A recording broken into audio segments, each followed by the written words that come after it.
Hello guys, welcome to Gagan Raut mini blog. आज हामी नयाँ गाउँमा अवस्थित पिच पार्कमा आएका छौँ। यहाँ यस्तो यस्तो खतरा लेखिरहेको हेर्नुहोस्।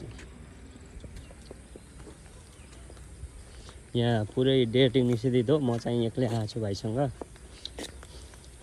त्यही भएर यहाँ गर्लफ्रेन्ड लिएर चाहिँ नआउनु होला।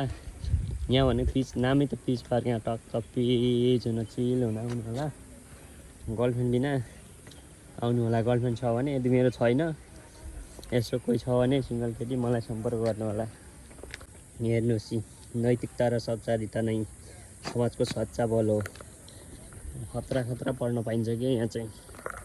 म चाहिँ यता छु, जहिले पनि भिडियो मात्रै हाल्छ, आफ्नो चाहिँ फेस रिभिल गर्दैन भनेर सोच्नु होला। तर हेर्नुहोस्, म चाहिँ यहाँ छु।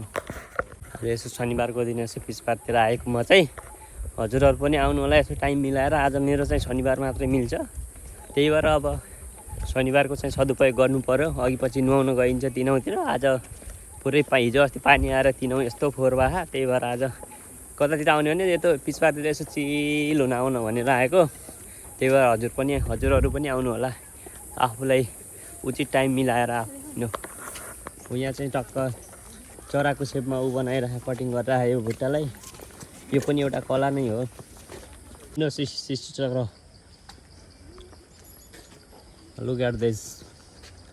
इस सृष्टि के पूर्व निश्चित इतिहास और भूगोल को हर क्लब 5000 वर्षों के बाद हुप हुप पुनरावृत्ति होती है। यो पुरै मानव निर्मित हो चाहिँ। यो चाहिँ यहाँ गएर टक्क निकास अनि यसमा प्रवेश गर्ने हो होइन।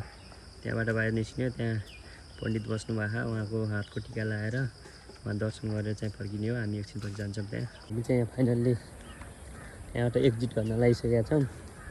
अनि बाहिर जान लागिसक्यौँ। यहाँबाट घुमघाम गरेर